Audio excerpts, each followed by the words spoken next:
मैं professor doctor Arun Vaghela, Gujarat university, आज आपके साथ historical method in social sciences इस मुद्दे पे बात करने जा रहा हूँ।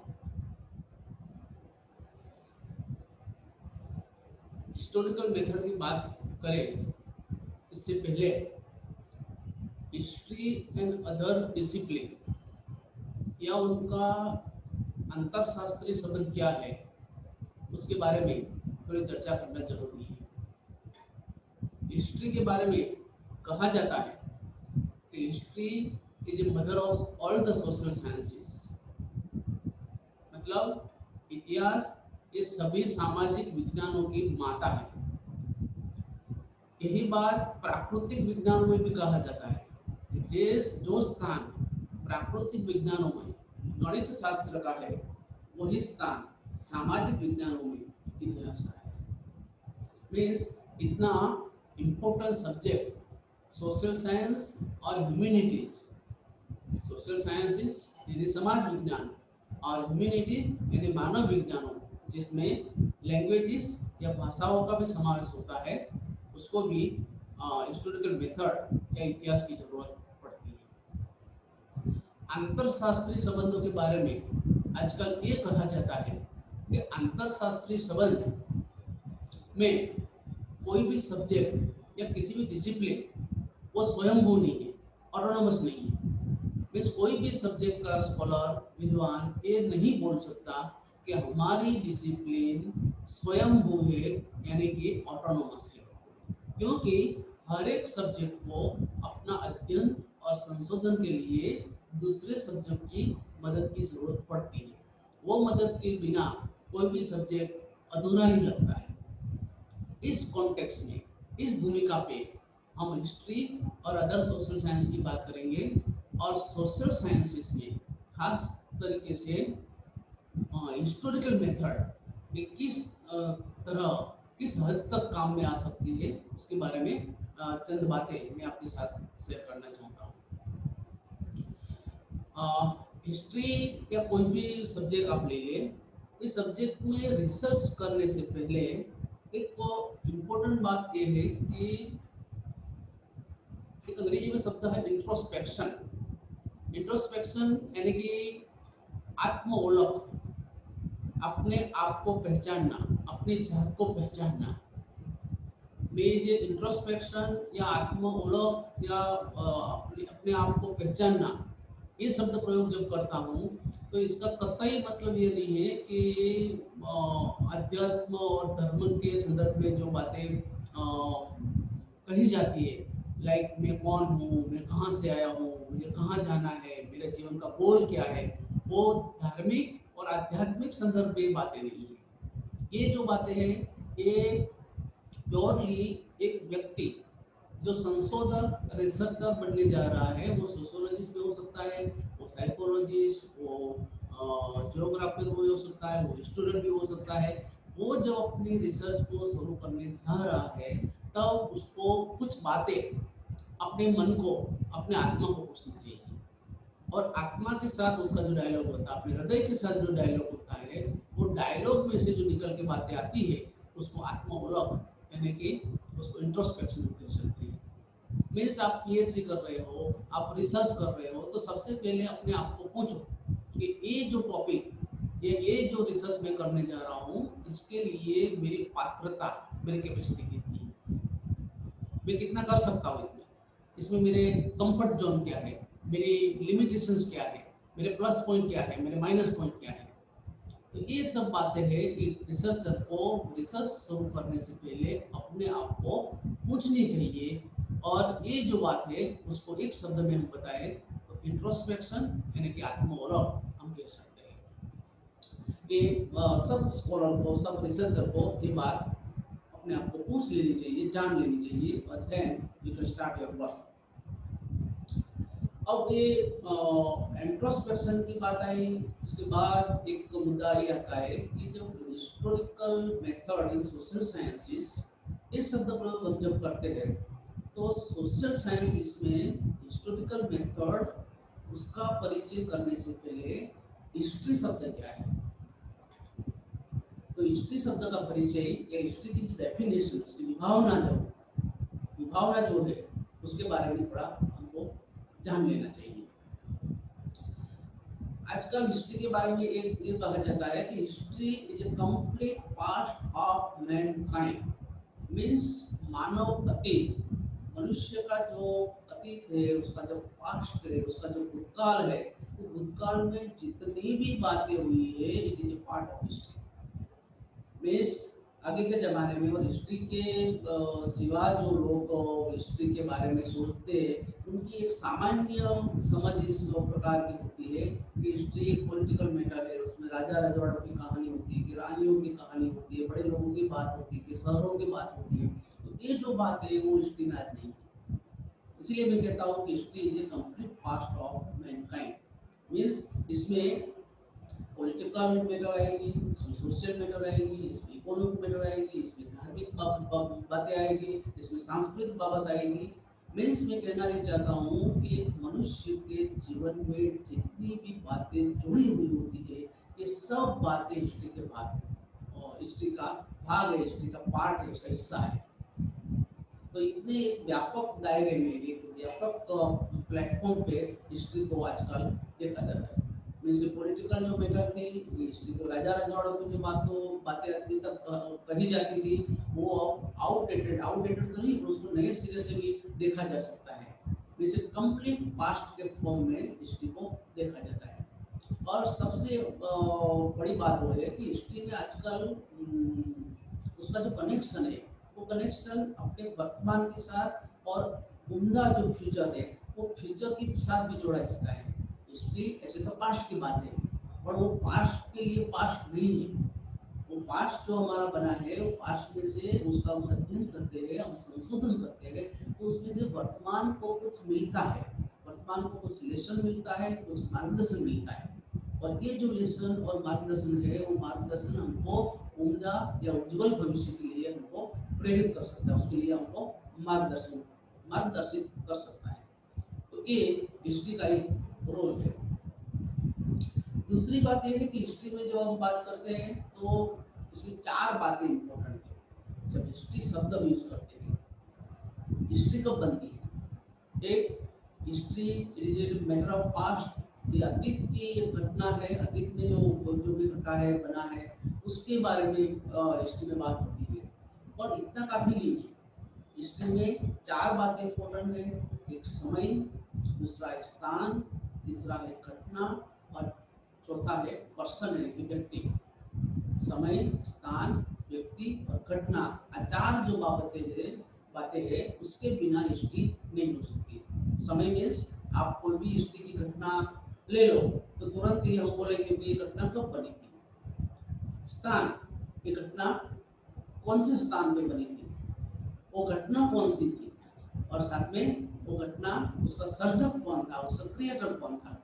ये चार जो बातें हैं हिस्ट्री में इम्पोर्टेंट है। और इसमें से एक छोटी सी व्याख्या, एक विभावना भी हिस्ट्री की बनी है। हिस्ट्री के बारे में ये कहा जाता है कि history is a matter of past with time and space. में समय और स्थान के संदर्भ में आप ह्यूमन पास्ट का साइंटिफिक अध्ययन करते हैं, तब जाके वो हिस्ट्री बनती है। ये उसकी आजकल एक छोटी सी और असरकारक की व्याख्या है जो उसके बारे में दी जाती है। हिस्ट्री तब बनती है, वो अंधकार में लिखा जाता है, शून्यावकाश में नहीं लिखा जाता है। हिस्ट्री में एक सूत्र चलता है अंग्रेजी में, नो डॉक्यूमेंट नो हिस्ट्री। हमारे संस्कृत में मल्लिनाथ करके एक आचार्य थे, उन्होंने कहा था कि नामूलम लिख्यते किंचित्, मीन्स आप हिस्ट्री लिखते हैं, आप अतीत का कुछ निरूपण करते हैं, तब उसके लिए आपको डॉक्यूमेंट्स, आधार देना पड़ेगा, आपको प्रमाण देना पड़ेगा, आपको एविडेंस देना पड़ेगा। वो एविडेंस और प्रमाण नहीं देंगे तो हिस्ट्री नहीं हो सकती। तो no document no history means दूसरा मुद्दा ये आया कि आप मानव अतीत की तो बात करते हैं, उसका अध्ययन भी करते हैं, और साथ में इम्पोर्टेंट बात ये है कि उसका जो नरेशन है, वो नरेशन साइंटिफिक तरीके से होना चाहिए। और एक इम्पोर्टेंट बात हिस्ट्री के बारे में है ये एक ऑब्जेक्टिवली राइटिंग है, वस्तुलक्षी तरीके से। मीन्स आपने एक सिलेक्ट टॉपिक किया, टॉपिक के अनुसार आपने डेटा भी कलेक्ट किया, पर जब लिखने की बात आती है तो आप विचारधाराओं के बंधन से मुक्त रह के आप इतिहास लिखना चाहिए। उसको ऑब्जेक्टिव राइटिंग या वस्तुलक्षी दृष्टिकोण से इतिहास लिखा ऐसा कहा जाता है। तो वस्तुलक्षिता यानी कि बायसलेस राइटिंग ये हिस्ट्री की प्लिंथ है, उसका पाया है, उसकी नींव है। वो नींव के बिना हिस्ट्री नहीं हो सकती। तो इतनी छोटी बात, एक चंद बातें हिस्ट्री के संदर्भ में करके अभी ये मुख्य मुद्दा historical method in social sciences उस पे आता हूँ। मुद्दा ये है कि हिस्ट्री में जब आप रिसर्च करते हैं, आगे भी मैंने बताया कि कोई भी सोशल साइंसेस हो तो उसको हिस्ट्री के बिना चलने वाला नहीं। हिस्ट्री का सहारा अपने रिसर्च में, अपने अध्ययन में उनको लेना पड़ेगा। कि इकोनॉमिक्स हो, ज्योग्राफी हो, ये सोशियोलॉजी हो, साइकोलॉजी हो, कोई भी इवन साइंस भी ले लो आप। साइंस का भी रिसर्च जब होता है तो साइंटिस्ट जो होते हैं वो भी ह्यूमन पास्ट में जाते हैं कि पर्टिकुलर आप जो रिसर्च कर रहे हैं वो रिसर्च का पास्ट कैसा है, वो अभी तक हमारे तक ये जो रिसर्च है ये कैसे पहुंचा। तो इसको ये करने के लिए हिस्ट्री की जो सहायता है ये बिल्कुल जरूरी है। अब हिस्ट्री की जो पूरी मेथोडोलॉजी है, उसका जो पद्धति शास्त्र है, वो पद्धति शास्त्र को मैंने 5-6 मुद्दों में उसको बांटा है। ये 5-6 मुद्दे आप ले लो तो उसको आप हिस्टोरिकल मेथड कह सकते हो। इसमें सबसे पहला और इम्पोर्टेंट जो मुद्दा है वो सिलेक्शन ऑफ टॉपिक है, जो आमतौर से हर सब्जेक्ट में होता है। दूसरा मुद्दा है आपने सिलेक्शन ऑफ टॉपिक कर दिया, कोई पर्टिकुलर टॉपिक पे आप रिसर्च कर रहे हैं तो तुरंत उसके बाद की जो प्रोसेस होती है वो डेटा कलेक्शन होती है। माहिती स्रोत उसका आपको कलेक्शन करना पड़ेगा, उसको आप इकट्ठा करना पड़ेगा। दूसरा मुद्दा आता है डेटा कलेक्शन। डेटा कलेक्शन के बाद की जो प्रोसेस होती है वो classification of the data. Means data itself not a history और data itself not a knowledge, पर डेटा जो आपने कलेक्ट किए हैं वो डेटा ऑथेंटिक है या नहीं है, उसके लिए आपको उसका क्लासिफिकेशन करना पड़ेगा। मीन्स तीसरा मुद्दा ये आता है कि क्लासिफिकेशन ऑफ द डेटा। उसको प्राइमरी सोर्सेज, उसको सेकेंडरी सोर्सेज, जिससे दो हिस्सों में उसको बांटा जाता है। और प्राइमरी जो सोर्सेज यानी कि डेटा होता है वो हिस्ट्री को लिखने के लिए ज़्यादा इम्पोर्टेंट है। अब मुद्दा जो आता है, पहला सिलेक्शन ऑफ टॉपिक हो गया, दूसरा मुद्दा कलेक्शन ऑफ डेटा हो गया, तीसरा मुद्दा सिलेक्शन ऑफ द डेटा हो गया या क्लासिफिकेशन ऑफ द डेटा हो गया, और उसके बाद सिलेक्शन ऑफ द डेटा, जो ये डेटा आपने कलेक्ट किया है उसका क्लासिफिकेशन किया है, वो क्लासिफिकेशन में से हमको हमारे रिसर्च में कौन सा डेटा इम्पोर्टेंट है और कौन सा डेटा महत्वपूर्ण नहीं है। ये होने के बाद एक इम्पोर्टेंट जो बात होती है सामान्य तौर से सोशल साइंसेस में उस पर इतना ध्यान नहीं दिया जाता है, और ये जो है ये मुद्दा है इंटरप्रिटेशन ऑफ द डेटा। यानी आपने जो भी माहिती स्रोत यानी कि आपने डेटा जो कलेक्ट किया है, मैंने आगे भी बताया कि data is self not a knowledge. माहिती के जो स्रोत है वो खुद नॉलेज नहीं है, पर वो माहिती के स्रोत का रिसर्चर, ये सोशियोलॉजिस्ट भी हो सकता है, साइकोलॉजिस्ट भी हो सकता है, हिस्टोरियन भी हो सकता है, उसको कैसे ट्रीटमेंट करता है, उसको कैसे इंटरप्रेट करता है, वो इंटरप्रिटेशन में से उसकी जो मावजत जो नाम कहते हैं वो कुश्ती भी बोल सकते हैं, वो कुश्ती में से ये नॉलेज निकलता है।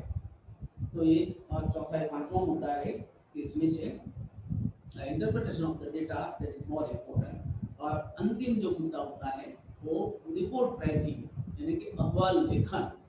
अब ये पूरी प्रोसेस में से आप गुजरे हो, selection of topic, then data collection, then classification of the data, then interpretation of the data, then report writing. ये अंतिम मुद्दा है।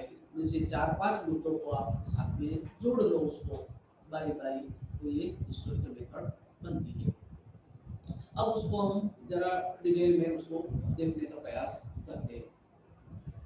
सिलेक्शन ऑफ टॉपिक ये हर एक सब्जेक्ट में काफी इम्पोर्टेंट एक तरह का एक चरण है, एक फेज है, एक स्टेप है कि कोई भी रिसर्चर होते हैं तो रिसर्चर की अपनी शोध यात्रा है, तो शोध यात्रा सिलेक्शन ऑफ टॉपिक से शुरू होती है।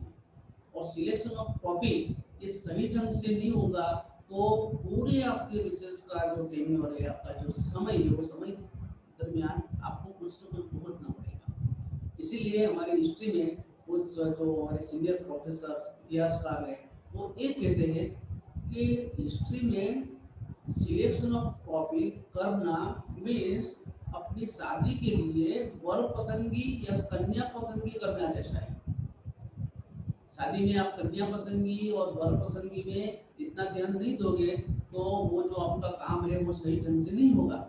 मीन्स वर पसंदगी या कन्या पसंदगी जितना मुश्किल जो काम है वो ये सिलेक्शन ऑफ टॉपिक या विषय पसंदगी है, उसका आप जो शोध का जो टॉपिक है वो टॉपिक आपको इस तरह से ढूंढना पड़ेगा। अब जो मुद्दा आता है कि सिलेक्शन ऑफ टॉपिक ये शून्य अवकाश में या साइलेंस में होने वाली प्रक्रिया नहीं है। कोई भी रिसर्चर ऐसा नहीं सोचता कि मैंने बिल्कुल माइंड ब्लैंक करके मैंने अपना शोध का जो टॉपिक है वो मैंने चुना है। एक रिसर्चर जब रिसर्च करने के लिए निकलता है, वो अपनी शोध यात्रा शुरू करता है तो सो मेनी मैटर वहाँ करती है, काफी बातें वहाँ असर करता होती है।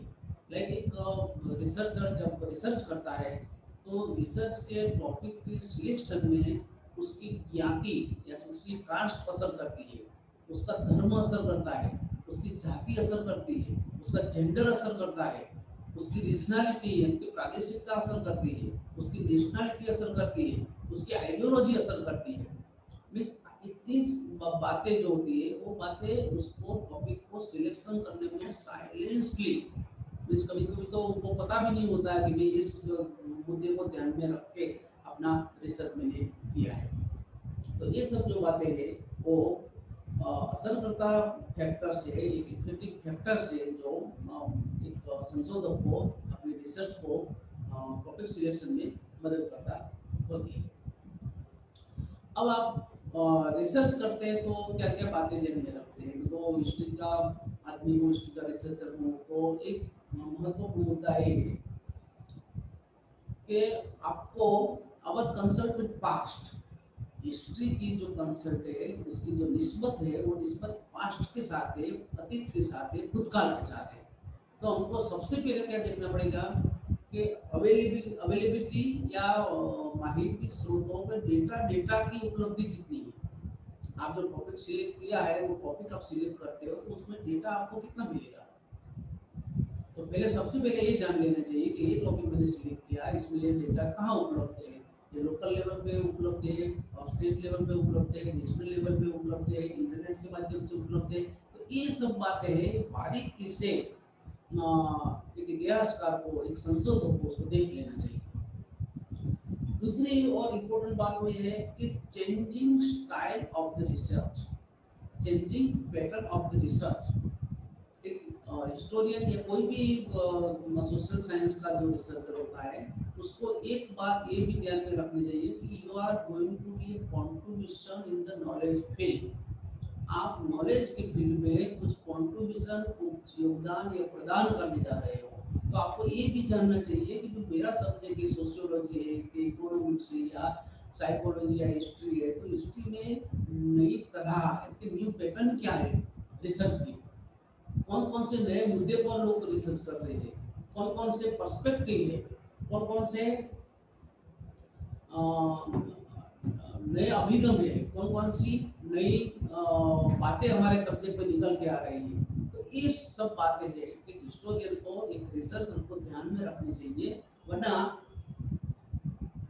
हिस्ट्री में कहावत है कि historian history repeat each other and historians repeat each other. History repeat itself. Sorry, history repeat itself and historians repeat each other. Means इतिहास अपने आप को पुनरावर्तन करता है और इतिहासकार एक दूसरे का पुनरावर्तन करते हैं, रिपीट करते हो। तो उसको नॉलेज नहीं बोलेंगे, उसको हिस्ट्री नहीं बोलेंगे, उसको हिस्ट्री का रिसर्च नहीं बोलेंगे। मीन्स आपको सब्जेक्ट में जो आज तो इंटरनेट का ज़माना है, तो इस हिसाब से आप जान सकते हैं कि हमारी एक चेंजिंग पैटर्न क्या है, रिसर्चिंग क्या है, एक पर्सपेक्टिव नए नए क्या आ रहे हैं, नए नए सब्जेक्ट कौन कौन से आ रहे हैं और कहाँ से हम ये रिसर्च कर सकते हैं। तो ये दूसरा और महत्वपूर्ण टॉपिक है। इसमें एक ब्रॉड सेंस में आप ये भी करिए कि आपको अनएक्सप्लोर टू एक्सप्लोर जाना है।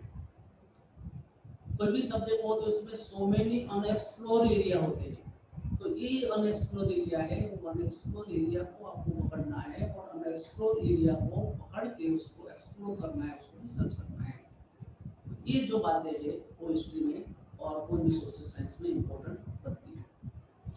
और अंतिम एक मुद्दा ये भी है कि एक लोकल रिसर्च अथवा तो स्थानिक जो इतिहास या स्थानिक जो सोशियोलॉजी या स्थानिक इकोनॉमिक्स या कोई भी सब्जेक्ट में जो लोकल लेवल पे जो बातें होती है उसको एक्सप्लोर करने की, उसको रिसर्च करने की जो बातें है, जो एक वलण या एक ट्रेंड जो है आजकल ज़्यादा देखने को मिलता है।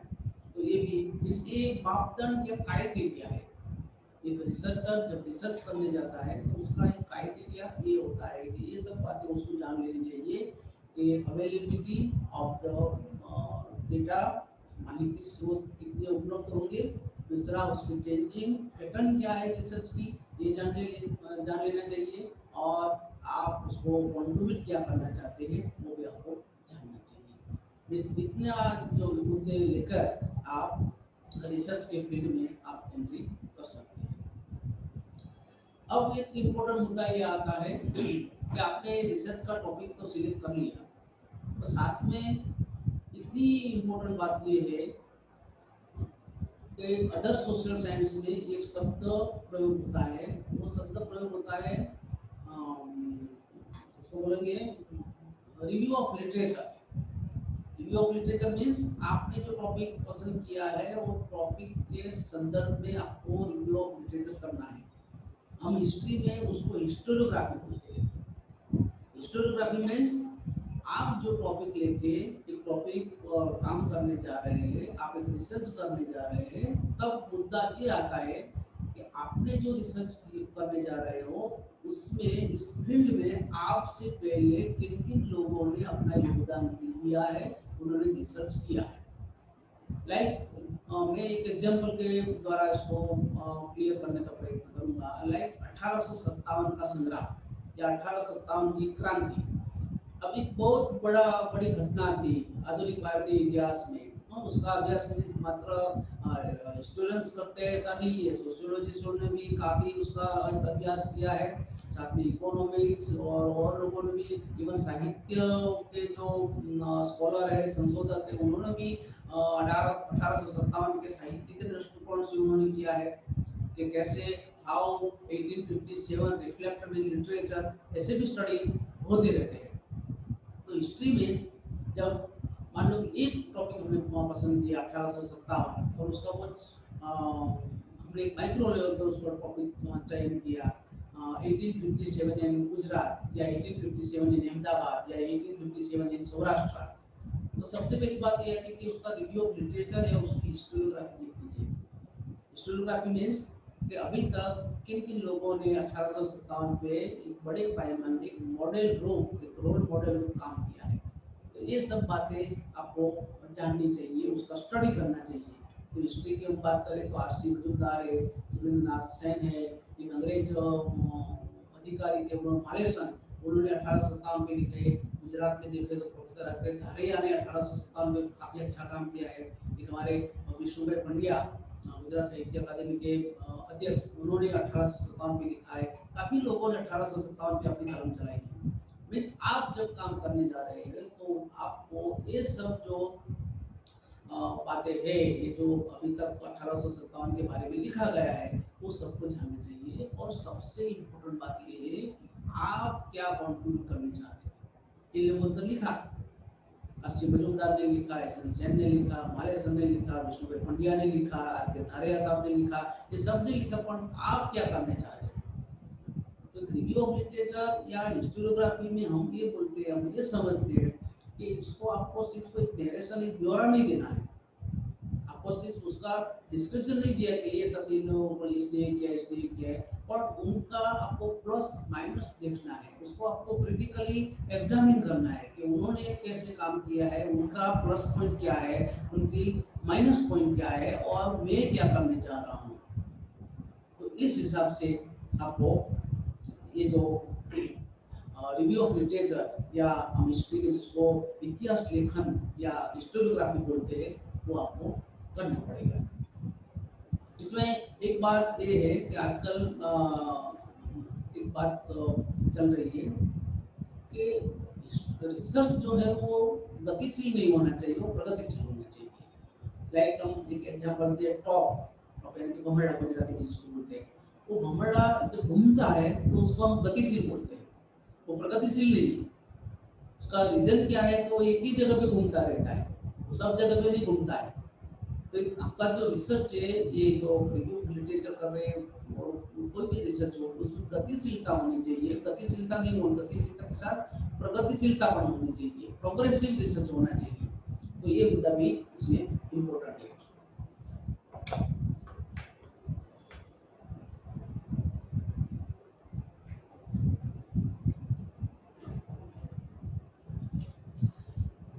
हिस्ट्री में एक सिलेक्शन ऑफ टॉपिक की जो प्रोसेस मैंने बताई, वो प्रोसेस हो जाने के बाद दूसरा और इम्पोर्टेंट जो मुद्दा होता है वो डेटा कलेक्शन होता है।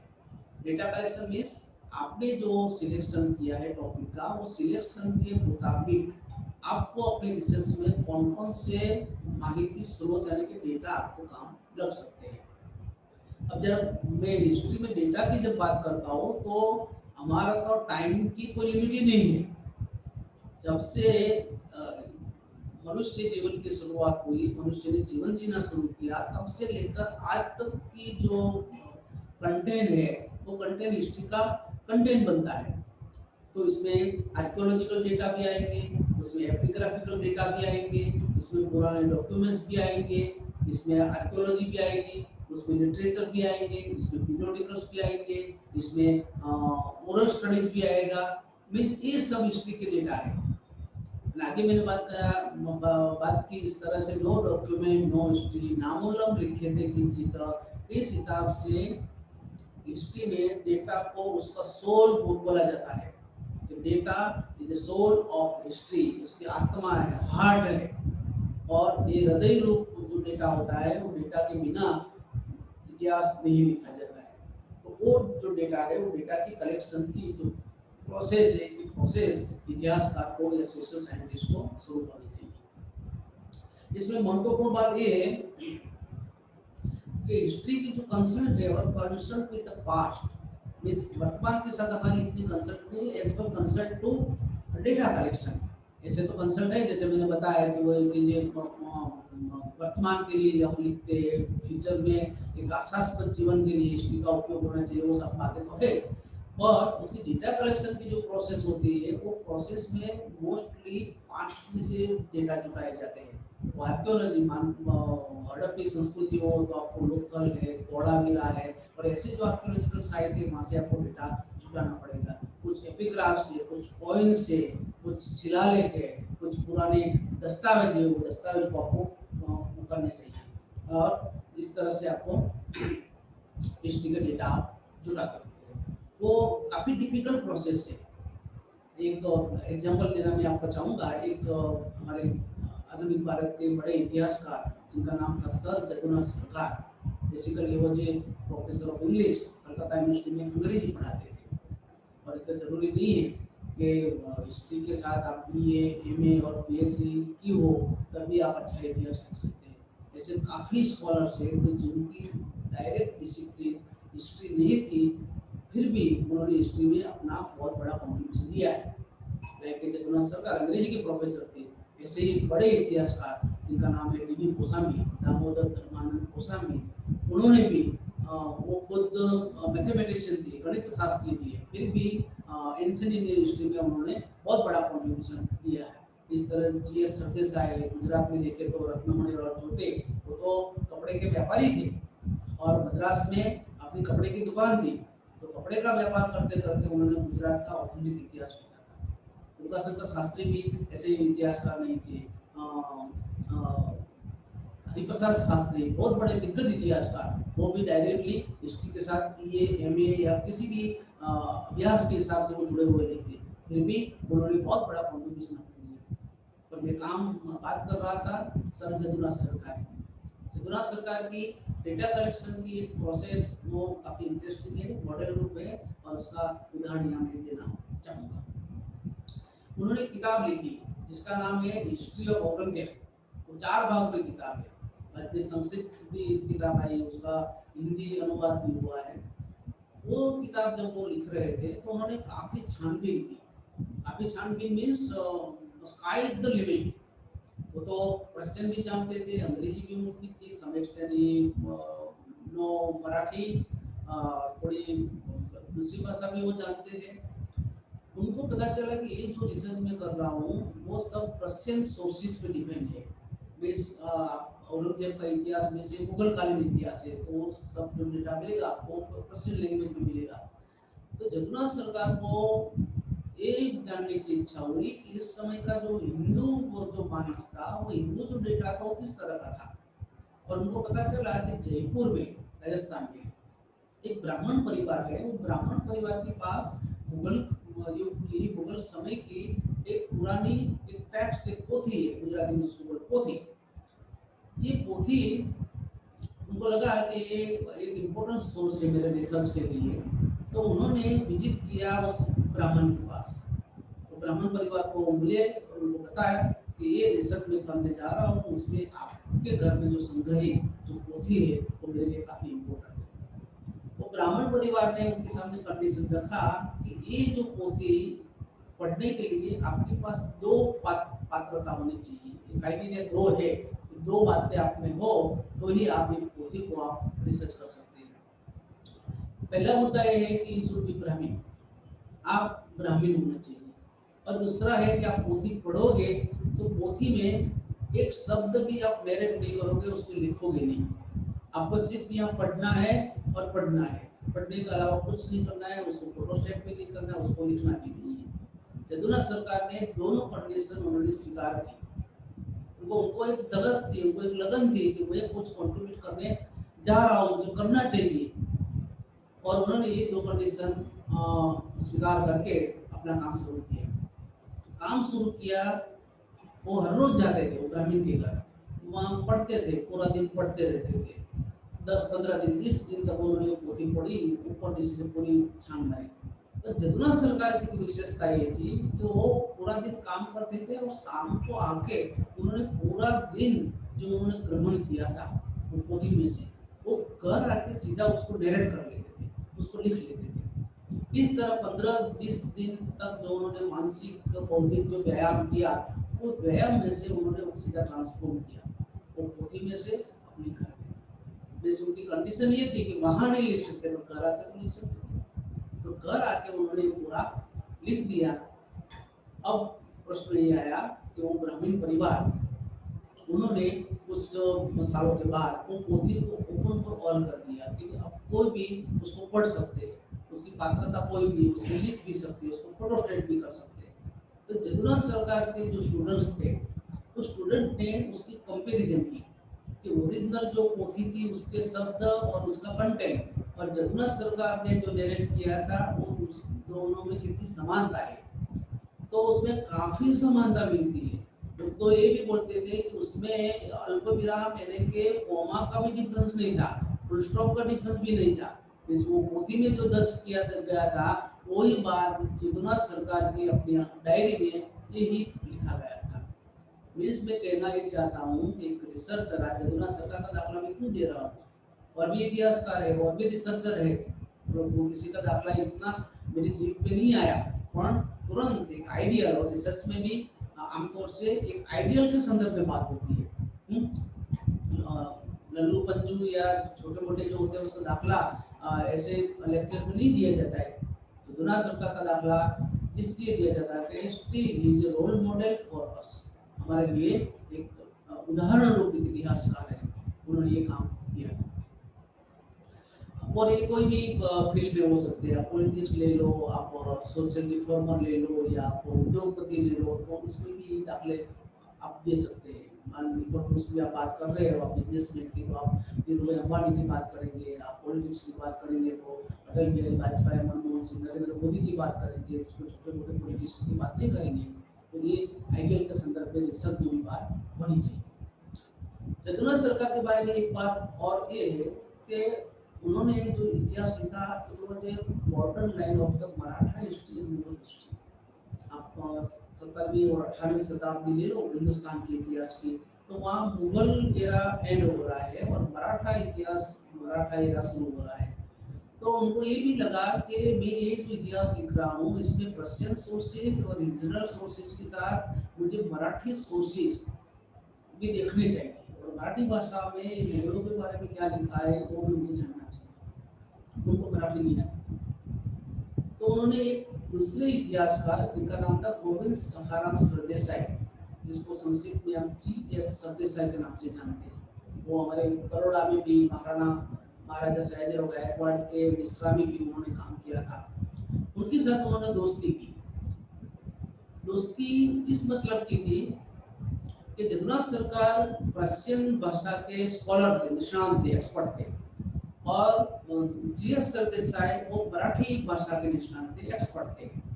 दोनों को एक दूसरे की जरूरत थी। जदुनाथ सरकार को मराठी के लिए G.S. सरदेसाई की जरूरत थी, और G.S. सरदेसाई को पर्शियन सोर्सेज के लिए उनको जदुनाथ सरकार की जरूरत थी। दोनों ने एक दूसरे के साथ पत्र व्यवहार किया। इतनी वाहन व्यवहार की सुविधा नहीं थी कि वो इस तरह से हर रोज मिल सके या थोड़े दिन के अंतराल पे मिल सके, तो उन दोनों ने पत्र व्यवहार किया। जदुनाथ सरकार G.S. सरदेसाई को पत्र लिखते थे, G.S. सरदेसाई जदुनाथ सरकार को पत्र लिखते थे। वो पत्र व्यवहार काफी इम्पोर्टेंट है। G.S. सरदेसाई ने जदुनाथ सरकार को 700 खत लिखे, पत्र, और जदुनाथ सरकार ने G.S. सरदेसाई को 600 पत्र लिखे। वो पत्रों में से एक पुस्तक तैयार हुआ है, करस्पॉन्डेंस बिटवीन जदुनाथ सरकार एंड G.S. सरदेसाई। 700 पत्र इधर से जाता है, 600 पत्र इधर से जाते हैं, और इसमें एक भी पर्सनल बात नहीं थी, भाभी कैसी है, बच्चे कैसे हैं, तबीयत कैसी, ये बात नहीं थी। जदुनाथ सरकार को अपने मराठी सोर्सेज में कोई दिक्कत होती थी तो पढ़वाने के लिए, उसका भाषांतर के लिए, उसका ट्रांसलेशन के लिए वो G.S. सरदेसाई को मिलते थे, और G.S. सरदेसाई को मुगल कालीन इतिहास के सोर्सेज के बारे में कुछ तकलीफ होती थी तो वो जदुनाथ सरकार को लिखते थे, और इस तरह से वो दोनों की दोस्ती पत्र व्यवहार के माध्यम से चलती थी। मैं ये कहना चाह रहा हूँ दोस्तों कि हिस्ट्री में जब डेटा कलेक्शन की प्रोसेस होती है तो अपनी पूरी जो ताकत उनको लगा देनी चाहिए, तब जाके डेटा कलेक्ट होते हैं। अब मुद्दा आता है classification of the data. Means आपने जो डेटा कलेक्ट किया है वो डेटा, मैंने आगे भी बताया कि वो data itself not a knowledge. Data आपने जो कलेक्ट किया है वो डेटा खुद इतिहास नहीं है, वो डेटा खुद नॉलेज नहीं है, वो ज्ञान नहीं है, तो उसका क्लासिफिकेशन करना पड़ेगा। मान लो कि आप पास्ट की बात कर रहे हैं, और पास्ट के मुगल काल हो या प्राचीन काल हो, चंद्रगुप्त मौर्य का समय हो, उसके समय का कुछ भी हमको मिलता है तो वो श्रद्धेय है, वो आधारभूत है, वो प्रमाणभूत है, वो हम नहीं कह सकते। तो प्रमाणभूतता या उसकी विश्वसनीयता, ऑथेंटिसिटी या क्रेडिबिलिटी हमको जाननी हो तो हमको क्या करना पड़ेगा, उसका क्लासिफिकेशन करना पड़ेगा। वो डेटा का क्लासिफिकेशन मीन्स वो डेटा की आंतरिक और बाह्य हमको उसका एनालिसिस करना पड़ेगा। वो एनालिसिस करने के बाद वो कितना ऑथेंटिक है या वो कितना क्रेडिबल है वो हमको जानने को मिलेगा। वो जानने के लिए उसकी दो पद्धति हिस्ट्री में, एक प्राइमरी डेटा और एक सेकेंडरी डेटा। प्राइमरी डेटा में हम आमतौर से बोलते हैं कि जो कंटेम्पररी होता है, कंटेम्पररी वो प्राइमरी होता है, और कोई घटना या बनाव बनने के बाद, प्रसंग बनने के बाद जो डेटा का सर्जन होता है वो सेकेंडरी डेटा होता है। और हमेशा ऐसा नहीं होता है, कंटेम्पररी ऑथेंटिक नहीं होता है, वो आधारभूत नहीं होता है, और सेकेंडरी जो होता है, जो प्रसंग के बाद जो घटना है, डेटा जो खड़ा होता है वो बिन आधारभूत नहीं होता, अविश्वसनीय नहीं होता है। मीन्स एक गणित आप काम नहीं ले सकता है। कंटेम्प्रेरी मीन्स आधारभूत और द्वितीय मीन्स गौण यानी कि बिना आधारभूत ऐसा जो गणित है वो गणित इतना स्वीकार्य आजकल नहीं हो रहा है। उसका एक एग्जाम्पल मैं बताता हूँ कि मुगल काल में जहांगीर नाम का एक मुगल बादशाह था। तो जहांगीर की कोई किताब में भी तजुर्बे जहांगीरी, उसमें लिखा गया है कि जहांगीर ने अपने पूरे लाइफस्टाइल में उन्होंने काफी शिकार किए, पशु पक्षियों के शिकार किए। उसमें सैकड़ों की तादाद में कौवे भी थे। अब ये कंटेम्प्रेरी बुक है, ये कंटेम्प्रेरी टेक्स्ट है, डेटा है, और स्टूडेंट्स को कितना ऑब्जेक्टिव लेना पड़ेगा। एक शिकार या हंटिंग की जो एक प्रोसेस थी या जो शौक था एक मुगल बादशाह का, वो कौवे का भी जिक्र कर रहा है कि कितने कौवे मारे, उसको कितना हम आधारभूत मान सकते हैं। मीन्स मेरे कहने का मतलब ये है कि कंटेम्प्रेरी जो होता है वो ऑलवेज ऑथेंटिक नहीं होता है, कंटेम्प्रेरी जो होता है वो ऑलवेज क्रेडिबल नहीं होता है। तो ये जो बात है वो काफी इम्पोर्टेंट है। और हिस्ट्री और अदर सोशल साइंस में एक डिफरेंस ये होता है कि हमारी जो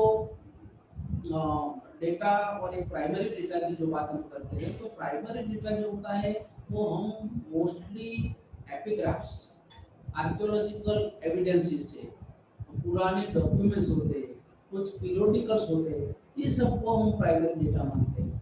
और सोशियोलॉजी और दूसरे जो सोशल साइंसेस है उनको इतनी जो निस्बत है कि इन आर्कियोलॉजिकल एविडेंस या ये जो सब मैंने बातें बताई उसके साथ इतनी निस्बत उनकी नहीं रहती है।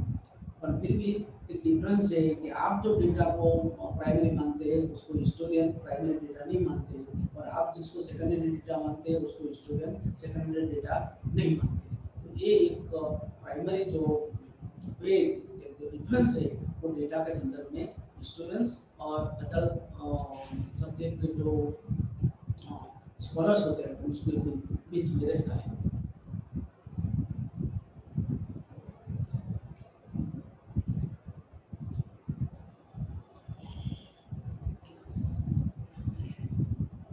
अब एक बात ये भी आती है कि हिस्ट्री में ब्रॉड सेंस में अब जब क्लासिफिकेशन करते हैं इसका डेटा का, तो उसमें एक रिटन सोर्सेज और ओरल सोर्सेज ये बातें भी सामने आती है।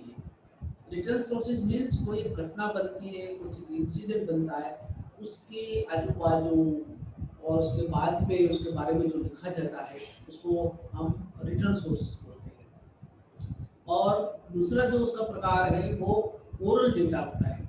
ओरल डेटा मीन्स कोई घटना या कोई प्रसंग बनता है, प्रसंग के बारे में जो एक मौखिक बातें होती है या उसके बारे में कुछ मिथ क्रिएट होती है, उसके बारे में कुछ एक रहस्य कथा, एक दंत कथा किंवदंती खड़ी होती है, तो ये सब बातें उसके ओरल पहलू में आती है।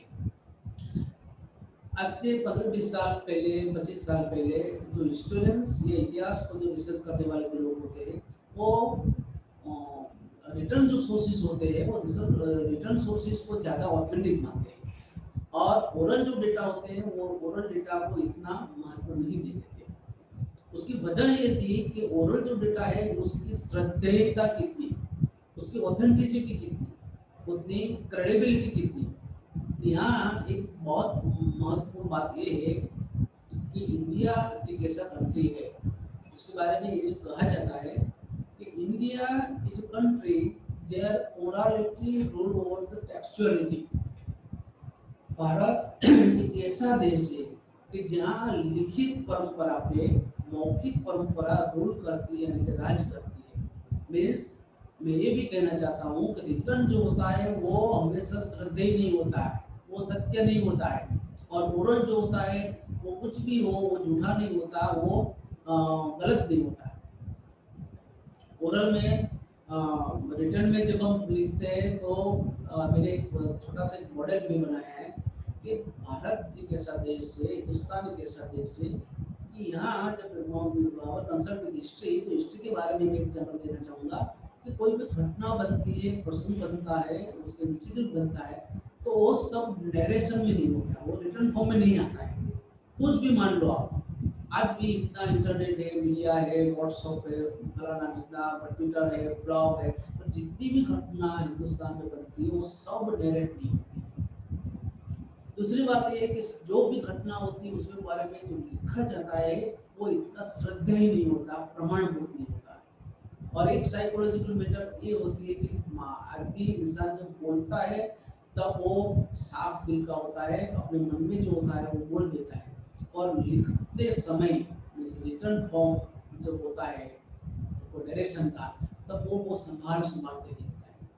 मीन्स तो ये भी कहना चाहूँगा आपको कि रिटर्न की जो ऑथेंटिसिटी है उससे कहीं गुना ज़्यादा ऑथेंटिसिटी ये इसकी है, ओरल की है। तो ओरल का फॉर्म क्या हो सकता है?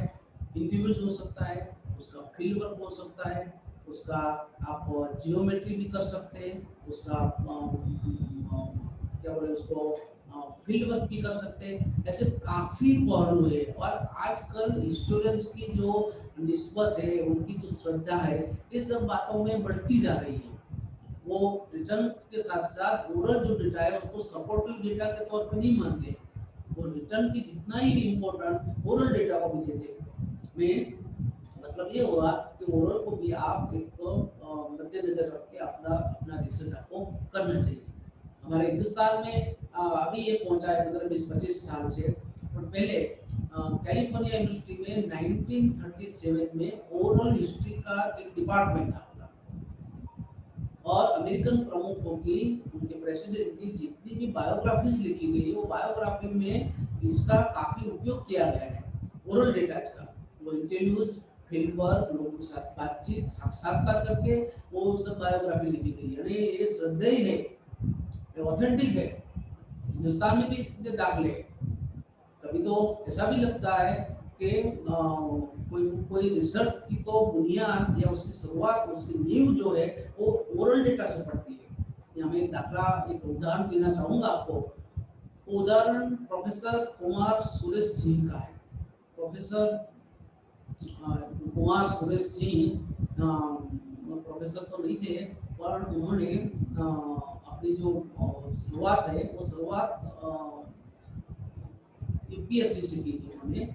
वो कलेक्टर थे, और कलेक्टर के तौर पे वो बिहार में घूमते रहे थे। यूनाइटेड बिहार था जब उसमें से झारखंड वगैरह अलग नहीं पड़े थे। तो एक गांव में वो गए, और गांव में जाके वो चारपाई पे पटवारी के साथ बैठे थे। तब उन्होंने एक आवाज सुनी, दूर से कुछ आवाज आ रही थी। वो आवाज कोई लोगों का गाना गाने की आवाज थी, कोई गा रहे थे और उनकी आवाज थी वो कुमार सुरेश सिंह के कान पे पड़ रही थी। उनको जिज्ञासा हुई और उन्होंने अपने पटवारी को पूछा कि ये कौन लोग हैं और वो क्या गा रहे हैं। पटवारी ने बताया कि ये बिरसा मुंडा के अनुयायी हैं, उसके डिसाइपल्स हैं, और वो बिरसा मुंडा के गीत गा रहे हैं। कुमार सुरेश सिंह ये सिंह को तुरंत जिज्ञासा हुई। वो जिज्ञासा में उन्होंने बताया कि ये बिरसा मुंडा कौन था। तब पटवारी और जो लोग बैठे थे उन्होंने बताया कि बिरसा मुंडा एक बहुत बड़ा आदिवासी क्रांतिकारी था, और उन्होंने अंग्रेजों के सामने, देसी रियासतों के सामने उन्होंने लोहा लिया था, और बाद में वो जेल में उनका देहांत हुआ था। एक बहुत बड़ा शहीद था।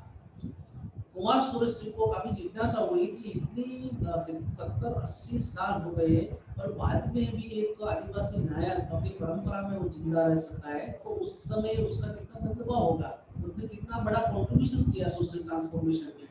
तो ये वो जिज्ञासा वो करने के लिए उन्होंने उसकी छानबीन शुरू की। उन्होंने अपना एक टॉपिक को रिसर्च का उनको बिरसा मुंडा को बनाया, और 1 साल तक लगातार उन्होंने रिसर्च किया। और अपनी कलेक्टरी में से भी छुट्टी ले ली उन्होंने, आमतौर पर नहीं लेते लोग, पर उन्होंने तो छुट्टी ली और उन्होंने काफ़ी काम किया। और काफ़ी काम करने के बाद जो किताब उनके बारे में जो लिखी थी वो किताब थी Birsa Munda and his movement.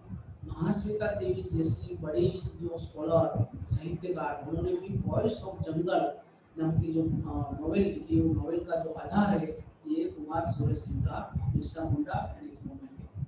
इसमें कहना ये चाहता हूँ कि ओरल डेटा आपकी रिसर्च की गति को आपको डायरेक्शन दे सकता है, आपको उत्तेजित कर सकता है, आपको प्रेरित कर सकता है, जैसे कि कुमार सुरेश सिंह हुए। और भी एग्जाम्पल हमारे पास है कि जो उन्होंने काफ़ी इस ओरल डेटा को लेकर रिसर्च उन्होंने किया। इस इसमें एक बहुत बड़ा एग्जांपल है प्रोफेसर डेविड हार्डिमैन, जिन्होंने एक सोशल साइंस के पर्सपेक्टिव में, ऐसे तो बेसिकली वो हिस्टोरियन इज ए हिस्टोरियन, और उन्होंने दक्षिण गुजरात, साउथ गुजरात में घटित एक घटना, देवी आंदोलन 1921 से 1925 के दौरान, वो घटना को नरेट करने के लिए उन्होंने रिटर्न सोर्सेस, रिटर्न डेटा के साथ साथ उन्होंने ओरल डेटा का भी उपयोग किया। और उन्होंने जो किताब लिखी वो the coming of the navy and Adivasi assertion in colonial south Gujarat, वो किताब में उन्होंने ओरल डेटा का काफी उपयोग किया है। ये पूरी जो मूवमेंट थी वो मूवमेंट महाराष्ट्र से शुरू हुई और गुजरात में उसका क्लाइमेक्स था। तो उन्होंने दोनों स्टेट की विजिट की, कुछ जिलों की विजिट की, कुछ गाँवों की मुलाकात की, और उन्होंने जो अपनी किताब में जो दिखाया है उस तरह उन्होंने लिखा है कि जिस व्यक्तियों के पास मुझे कुछ विशिष्ट माहिती, इंफॉर्मेशन मेरे रिसर्च के बारे में मिली, ऐसे 121 लोगों को मिला था। और इस तरह से उन्होंने पूरा एक साक्षात्कार, एक इंटरव्यू मेथड, क्षेत्रकारी यानी कि फील्ड वर्क करके अपने रिसर्च को एक मुकाम पर पहुंचाया था। ये था प्रोफेसर डेविड हार्डिमैन का उदाहरण। दूसरा उदाहरण हम ये पेश करना चाहेंगे प्रोफेसर बिपिन चंद्र। वो एक बहुत बड़े इतिहासकार थे। मैं तो ये भी कहना चाहूँगा कि मॉडर्न इंडियन हिस्ट्री में, हिस्टोरियोग्राफी में प्रोफेसर डेविड बिपिन चंद्र का कोई विकल्प नहीं है। उन्होंने इंडियन फ्रीडम स्ट्रगल का एक पूरा प्रोजेक्ट किया था नेहरू मेमोरियल लाइब्रेरी से। वो प्रोजेक्ट करने के लिए उन्होंने हमारे गुजरात यूनिवर्सिटी के उस समय के वाइस चांसलर और जाने माने पोएट और फ्रीडम फाइटर उमाशंकर जोशी का इंटरव्यू किया था। वो इंटरव्यू करने के लिए वो अहमदाबाद आए थे, और अहमदाबाद आके उन्होंने 3 दिन तक उनका समय के अंतराल में उनका इंटरव्यू किया। वो इंटरव्यू कम से कम 8 से 8.5 घंटे तक चला। अब आप मानो कि प्रोफेसर बिपिन चंद्र 1950 यानी कि 1985 में वो इंटरव्यू कर रहे थे। वो जानना क्या चाह रहे हैं, उमाशंकर जोशी का समय था 1911 से 1986। 1911 में उनका जन्म हुआ था, 1988 में उनका देहांत हुआ था, और 85 में इंटरव्यू हो रहा है। तो ये इंटरव्यू हो रहा है तो वो एक पूरा एक ब्यौरा ले रहे हैं। उमाशंकर जोशी जब से उनको एक समझ आई किशोर अवस्था में, बाद में युवानी में, और बाद में फ्रीडम मूवमेंट में उन्होंने जो रोल अदा किया, वो सब बातें बारी बारी से वो जानने का प्रयत्न कर रहे थे। तो 8.5 घंटे जो साक्षात्कार उनका हुआ उमाशंकर जोशी और प्रोफेसर बिपिन चंद्र का, तो वो इंटरव्यू या वो साक्षात्कार, उसकी ट्रांसक्रिप्ट 178 पेज की है। 178 पेज के ट्रांसक्रिप्ट में उमाशंकर जोशी का उनको जो फ्रीडम मूवमेंट के बारे में उनका जो अनुभव था, उनको जो कहना था, वो इंग्लिश के संदर्भ में उन्होंने लिखा, और वो आज भी रिटर्न फॉर्म में है। जवाहरलाल नेहरू मेमोरियल लाइब्रेरी में आप जाओगे तो पूरा आपको वो 178 पेज का ट्रांसक्रिप्ट, जिसको साक्षात्कार उसको रिटर्न फॉर्म में रखते हैं तो उसको ट्रांसक्रिप्ट बोलते हैं, तो ट्रांसक्रिप्ट आपको मिलेगा। मीन्स इस तरह से एक स्टूडेंट का एक साक्षात्कार साइंटिफिक तरीके से होना चाहिए।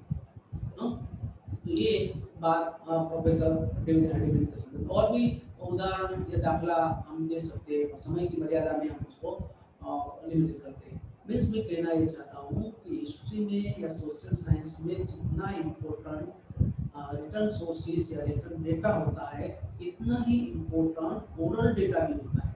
तो ओरल को आपको नजरअंदाज नहीं करना चाहिए, उसको अवॉइड नहीं करना चाहिए। और सबसे महत्वपूर्ण बात ये है कि ये ओरल स्टडीज आपका जो है वो साइंटिफिक होना चाहिए, वैज्ञानिक होना चाहिए। मीन्स जो अभी मैंने दाखला दिया कि प्रोफेसर बिपिन चंद्र ने उमाशंकर जोशी का जो इंटरव्यू किया, वो प्रोफेसर बिपिन चंद्र और उमाशंकर जोशी का बीच का इंटरव्यू नहीं है। वो इंटरव्यू की ट्रांसक्रिप्ट आज मुझे यानी कि अरुण वाघेला को भी काम लग सकती है, मेरे स्टूडेंट की भी काम लग सकती है, और कोई भी स्कॉलर हो जो गुजरात के फ्रीडम मूवमेंट के इतिहास में रिसर्च करना चाहता है, उसको भी ये काम लग सकता है। इस तरह से आपका एक साइंटिफिक वे ऑफ रिसर्च होना चाहिए, particular consult to oral studies. अब अंतिम मुद्दे को हम आते हैं, 10-15 मिनट का समय है, इसमें इंटरप्रिटेशन ऑफ द डेटा वो बहुत महत्वपूर्ण है। मैंने आगे भी बताया कि data itself not a knowledge, data itself not a history, data खुद इतिहास नहीं है, पर डेटा के साथ इतिहासकार या रिसर्चर की जो पुष्टि होती है, उसका जो इंटरप्रिटेशन की जो प्रक्रिया होती है, वो प्रक्रिया में से इतिहास या नॉलेज का सर्जन होता है। तो ये करने के लिए आपको इंटरप्रिटेशन की प्रोसेस में पसार होना चाहिए। तो इंटरप्रिटेशन आपका ऑब्जेक्टिवली होना चाहिए और वो डेटा के मुताबिक डेटा को मद्देनजर रख के आपको इंटरप्रिटेशन करना है। उसमें आपकी जो आइडियोलॉजी है वो आइडियोलॉजी को नजरअंदाज करना है, बाजू में रखना है। और डेटा को सॉरी इंटरप्रिटेशन बिना आइडियोलॉजी नहीं हो सकता है। और फिर भी एक रिसर्चर को, एक सोशल साइंटिस्ट को बायस लेस विचारधाराओं के बंधन से मुक्त रह के उनको एक काम करना चाहिए। ये दाखला मैं देना चाहूँगा। यहाँ पे हमारे एक बहुत बड़े इतिहासकार थे यूरोप के, लियोपोल्ड वॉन रांके। उनका एक स्टेटमेंट है कि मैं जब इतिहास लिखता हूँ तब मैं भूल जाता हूँ कि मैं कैथोलिक हूँ। मीन्स मेरा जो कैथोलिक जो संप्रदाय है, उस कैथोलिक संप्रदाय मेरे इतिहास लेखन में बाधा रूप नहीं है। मैं कैथोलिक भूल जाता हूँ और बाद में मैं इतिहास लिखता हूँ। मीन्स आपका जो संप्रदाय है, आपका जो धर्म है, आपकी जो आइडियोलॉजी है, आपकी जो रीजनलिटी है, आपकी जो नेशनलिटी है, ये सब बातें आपके इंटरप्रिटेशन पे असर नहीं करनी चाहिए। ऐसा एक उम्दा जो उदाहरण है वो इतिहासकार इब्न खल्दून का है। वो मध्यकालीन यूरोप का एक इतिहासकार था। उनका कहना ये है कि हे इतिहासकार, वो इतिहासकार, तो यदि सत्य तक न पहुंच सके तो कोई गल नहीं है, कोई दिक्कत नहीं है। ये इतिहासकार, तो सत्य तक न पहुंच सके तो कोई दिक्कत नहीं है, पर तुमको सत्य तक पहुंचने का प्रयास तो करना चाहिए। कोई इतने खंडन कर लेना चाहिए। इसलिए इंटरप्रिटेशन ये काफी इम्पोर्टेंट बात है। अब अंतिम जो मुद्दा है, वो अंतिम मुद्दा है रिपोर्ट राइटिंग। रिपोर्ट राइटिंग यानी कि आपने ये पूरी प्रोसेस कर दी, selection of topic, data collection, classification of the data, interpretation of the data, करने के बाद आपको उसका रिपोर्ट लिखना है। अब उसमें और बातें भी काफ़ी है, पर समय के अभाव में मैं उसको सेव नहीं कर सकता। पर महत्वपूर्ण बात है कि आज सोशल साइंसेज से वो इतना पढ़ा नहीं जाता है, क्यों रीडेबल नहीं होता है। और सोशल साइंस में एक बात ये भी होती है कि आप हार्डकोर रिसर्च करते हो तो हार्डकोर रिसर्च कभी भी रीडेबल नहीं होता है, पर हमको रीडेबल बनाना पड़ेगा। लिटरेचर में लिटरेचर पढ़ा जाता है, नोवेल पढ़ी जाती है, कविता पढ़ी जाती है, स्टोरी पढ़ी जाती है। सोशल साइंस का जो रिसर्च है, इतनी मेहनत के बाद, इतना उद्यम, इतना खंत के बाद, इतना हार्डवर्क के बाद जब हम पेश करते हैं तो उसको इतना रीडर्स नहीं मिलते। उसकी वजह क्या है?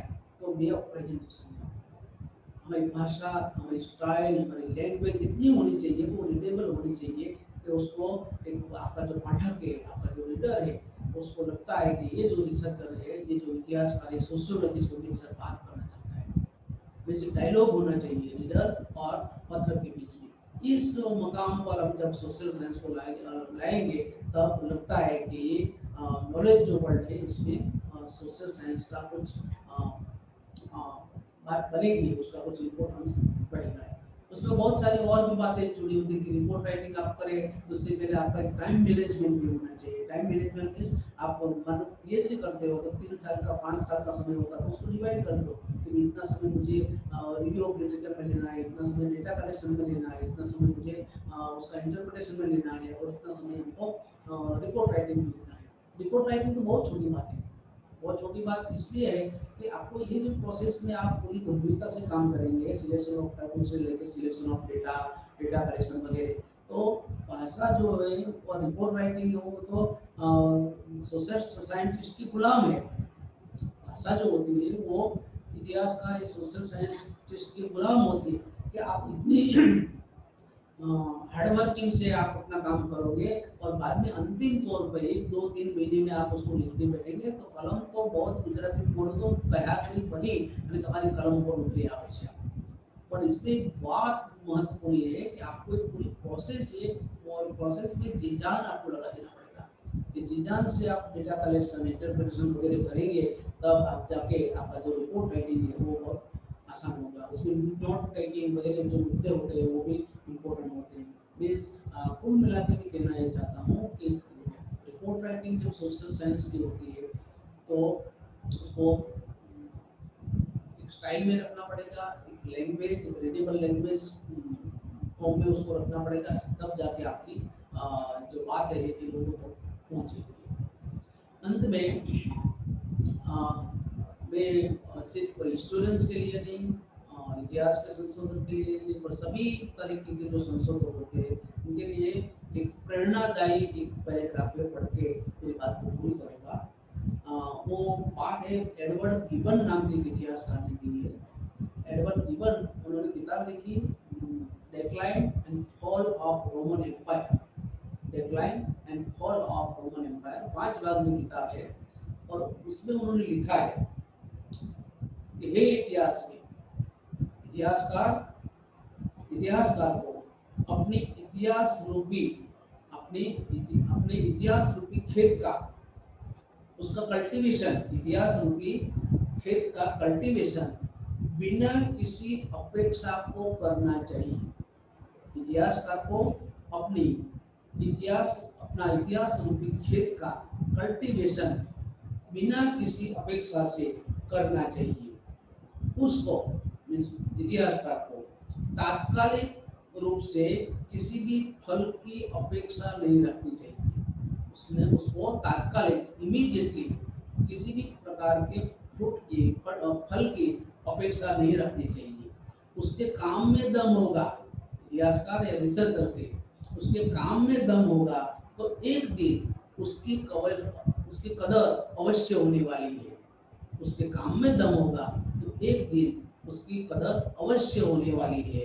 उसमें समय से उसमें सवाल सिर्फ समय का है। तो ये जो बात है मुझे लगता है कि इतिहासकार के लिए नहीं और कोई भी रिसर्चर, सोशल साइंटिस्ट, उसके लिए महत्वपूर्ण बात है। इसी के साथ ये अपना ये social science historical method in social sciences नामक जो मेरा वक्तव्य था पूरा करता हूँ।